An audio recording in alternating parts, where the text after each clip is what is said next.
Howdy, folks. I am Alan for today's news. I will be reading and speaking about world news, interesting news to keep you entertained, and news to keep you informed. I have been on for about a week or so, and I'm changing my format a little bit. Not for sure what people like to see and stuff yet, and keep trying to change things up here. Anyway, I'm not showing myself this time. And what I got for you right now is this one here. As it loads up here. It's from Business Insider. As fighting rages in Ukraine, the U.S. is sending drones to keep an eye on another tense corner of Europe. U.S. Air Force MQ-9 Reaper drones deployed to Greece during the final weeks of 2022, operating from Larissa Air Base. The drones will keep an eye NATO's borders in southeastern Europe. The deployment comes as NATO grapple with the war in Ukraine, with tensions between Turkey and Greece. So more countries that start to fight each other, or arguing with each other. I think Turkey and Greece was doing it for a while. It said here late last year, the U.S. deployed MQ-9 Reaper drones to Greece, Larissa Air Base. The deployment came amid Russia's ongoing attack on Ukraine, which has raised tensions throughout Europe. But the drones also arrived in Greece as the country and Turkey, both of which are NATO allies, waged a war of worlds over their long-standing territorial and rivalries. All right, see what else we got on here. There's more countries going to be fighting. This whole world is nothing but fighting. This is from Newsweek here.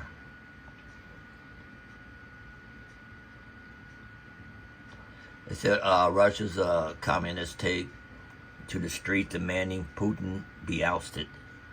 I wish Biden be ousted. That's here. Russian communists took to Moscow's Red Square over the weekend, demanding the President Putin be removed from power over the ongoing conflict in Ukraine. Independent Russian outlet Sota spoke with a member of Russia's Communist Party in the capital as he and others marked the 99th anniversary of the death of former Soviet military leader Vladimir Lenin on January 21st. According to photos from local media reports, at least 100 people, some with flags, were presented at the Red Square. Anyway, you can read anything I'm reading to you now. I have links in the description box about it if you want to read more about it. Here's something from the Wall Street Journal.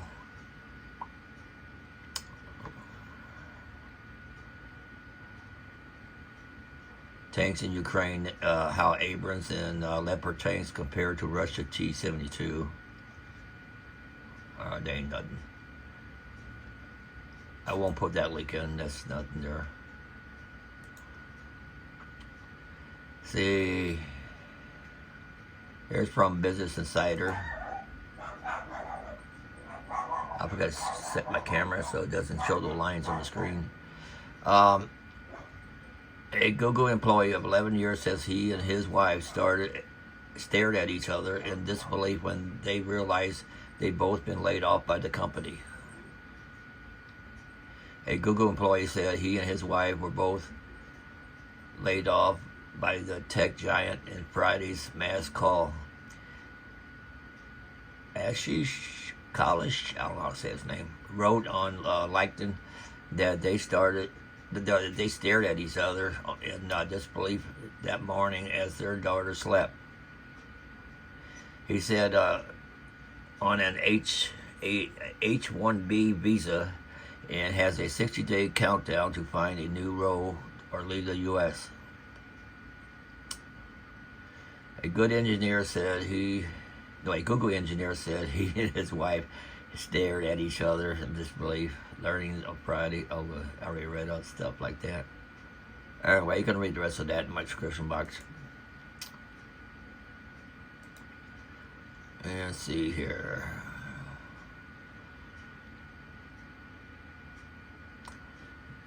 Let's see what this is. This is from Gold Banking Rates. Manchin proposes easiest Social Security fix in response to debt ceiling. Would Biden agree?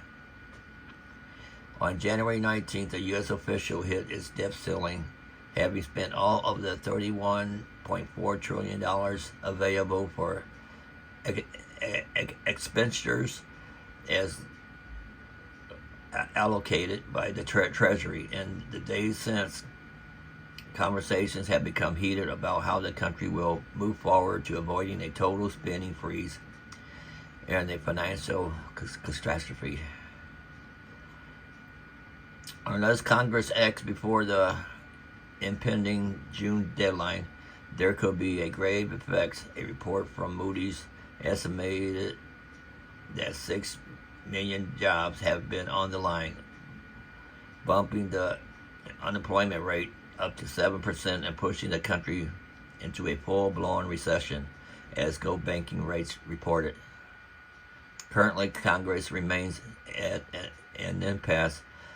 Democrats are for pushing the debt ceiling limit for more borrowing power, while Republicans want spending cuts before conceding their positions. One politician has come forward with a partial fix, though not all of Congress may agree with him. Democrat Senator Joe Manchin wants to change the way in which Social Security is funded, notably raising the cap on payroll taxes in order to make the highest earners contribute more to the program reserves. And you can read more about that in my description box. Let's see what they got here.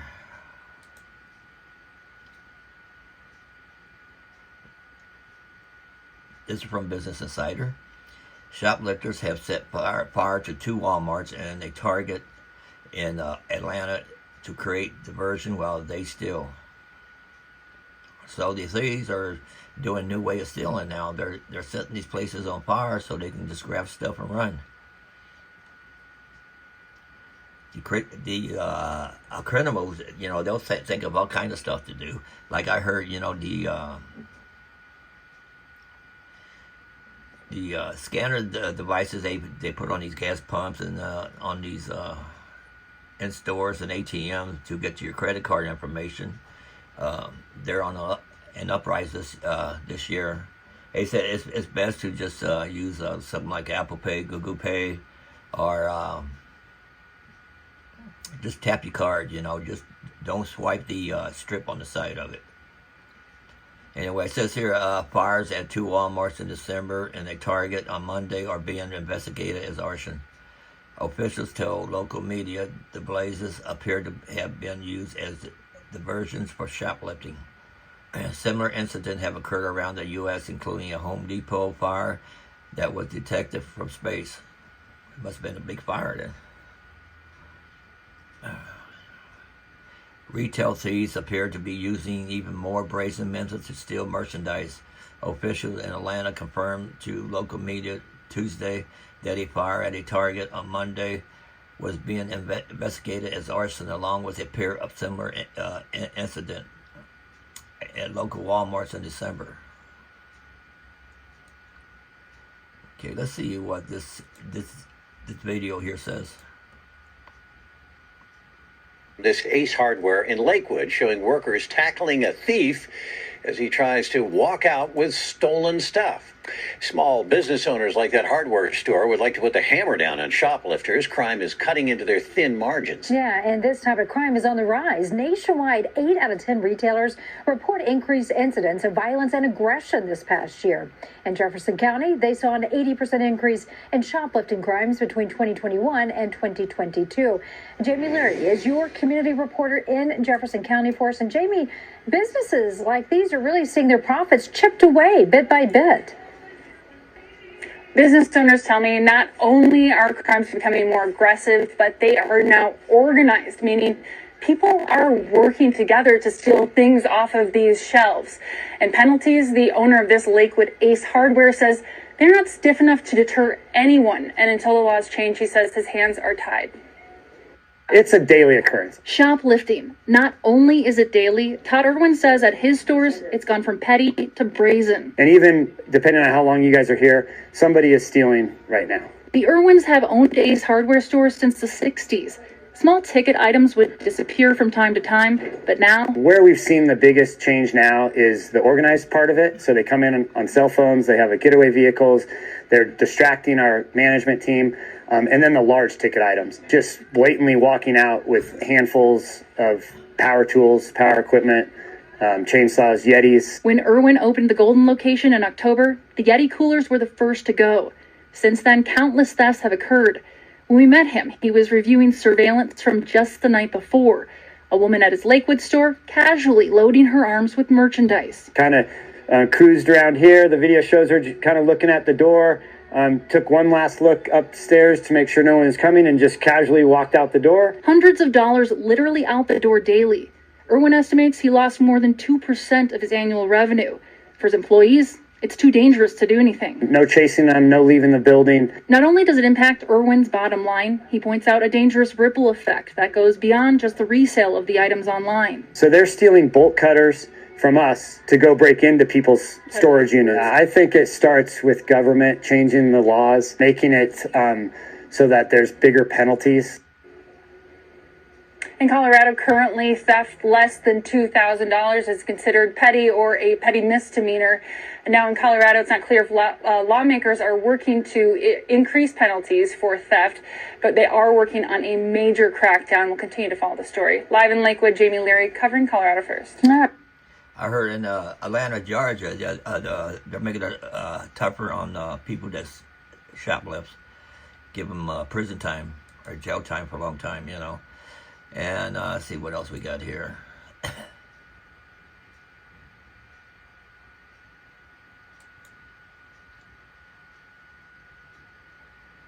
See what this says here. This will be my last one I'm going to read to you here. It says here, this is from Fox News, China could shut down our military in a minute if we don't fix the looming rare earth supply crisis. In 2010, China precipitated a low-intensity conflict with Japan and the West by stopping the export of rare earth elements. Alarm bells rang across the White House, the Pentagon, and corporate America when China relented after about a week. U.S. Military planners knew our country had dodged a bullet. They started asking, how likely is another rare earth squeeze played by China? Let me see, I'm going to play this a little bit. It's only 2.5 minutes. I can play the whole thing. While the Pentagon chief is traveling in the region, a U.S. official says the secretary has agreed to the meeting, the focus of which will be on what's called managing competition. This comes as China enjoys unusual leverage over the U.S. in one vital supply chain category. Here's national security correspondent Jennifer Griffin. What do an F-35 fighter jet, an M1 Abrams tank, a surface-to-air missile, and a handheld radio all have in common? They all rely on rare earth minerals, 17 elements that make up the basis for most of the world's high-tech electronics. Right now, China controls nearly 90% of the world's supply of rare earth minerals, a supply chain that is so crucial to national security that the Defense Department submitted its own legislative proposal to the House Armed Services Committee, asking for $2 $253.5 million to build up a bigger mineral stockpile. We cannot continue to rely on our adversaries, especially China. It's an issue that has rare bipartisan support. Senators Tom Cotton and Mark Kelly have introduced legislation to help create a larger stockpile for the U.S. military, along with creating more incentives to mine these minerals in the U.S. Senator Kelly, a former astronaut, explained how he saw the problem firsthand from space. You look down over China and you see what looks like lakes of very strange colors. And it's because that their processing of things like rare earth metals, it's a very dirty process. Production and mining of these materials in the U.S. is highly limited due to heavy environmental regulations. It's so important that we not just stockpile these minerals for our military, but we develop domestic mining and manufacturing capabilities for all American industry. The Reagan Institute highlighted its concern in a report released last November. China has subsidized its own manufacturing in their country to basically double down on rare earth minerals, and the rest of the world hasn't caught up. They haven't been competitive in that space. We've given it to China. We've essentially ceded it to China. Senator Cotton warns if China were to cut the U.S. off now, within a year, the military would run out of these rare earth elements needed to make most weapons. Brad? Jennifer Griffin at the Pentagon. Jennifer, thank you.